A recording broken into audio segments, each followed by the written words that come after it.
my script.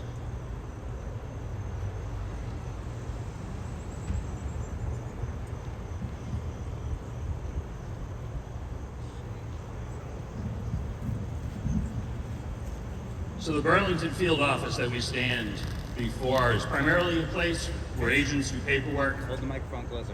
And people come for scheduled check-ins with immigration officials, as I suspect is happening today. It also serves as an intake center.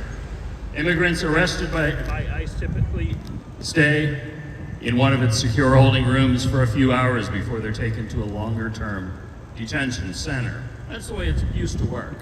When the building opened in 2007, the regional director of ICE said the facility was not designed to hold people for extended periods of time. He told the audience at a public meeting, in quotes, "You will note that we have no kitchens and no dining rooms, and therefore we cannot keep people overnight or for the weekend."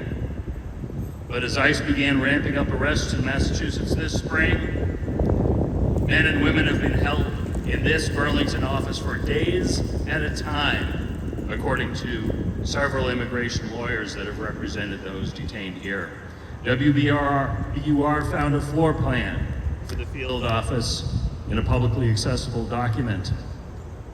The floor plan shows 4 main holding rooms in the facility. Each has 1 toilet and 1 sink in the corner. No privacy. There are 4 smaller segregated holding rooms, one of which seems to be designed for juveniles. The high school volleyball player from Milford, who spent 6 days here in Burlington, told reporters he was put in one of these rooms only on his last day of detention. One moment.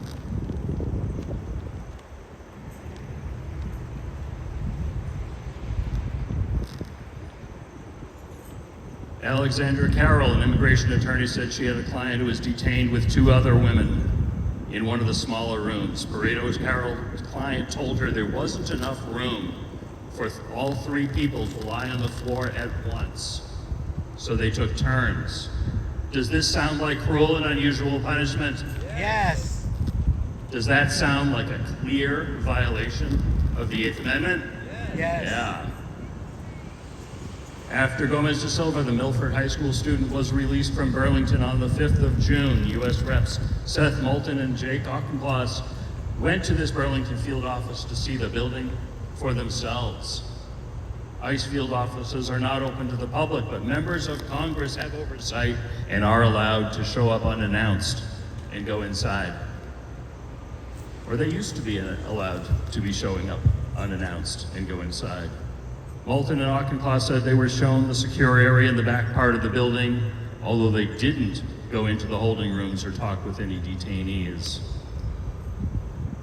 Moulton said, "What I saw was a processing facility, not a detention facility. It's not a place where anyone should be made to stay for more than a few hours, let alone overnight." That's a direct quote. Moulton said he hasn't tried to go back to the Burlington office since his visit in early June, but it's not clear he'd even be allowed inside. Should our elected representatives try to go back inside the building? Yes. Should they accept no for an answer? No. Should they be with us here today? Yes. Not long after his visit, several media outlets reported that ICE released new guidance requiring members of Congress to give at least 72 hours notice before asking to tour a field office. That guidance seems to have disappeared from the ICE website. WBUR asked ICE if it had rescinded the policy and received this statement from the Assistant Secretary, Director of Homeland Security.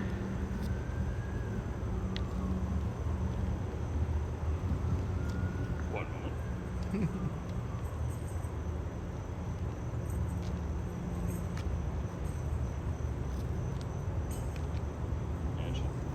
Testing, 1, 2, 3. Oh, I turn it off. We can get closer. I can yell. Yeah, let's just yell.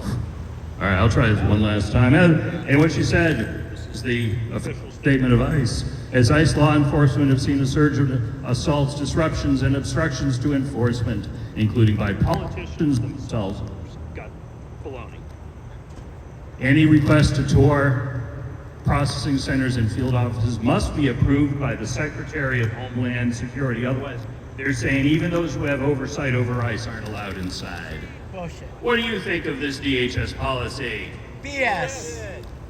What do you say to Christine Ohm? Shame on you. Oh, I could think of some stuff. Is that transparency? No.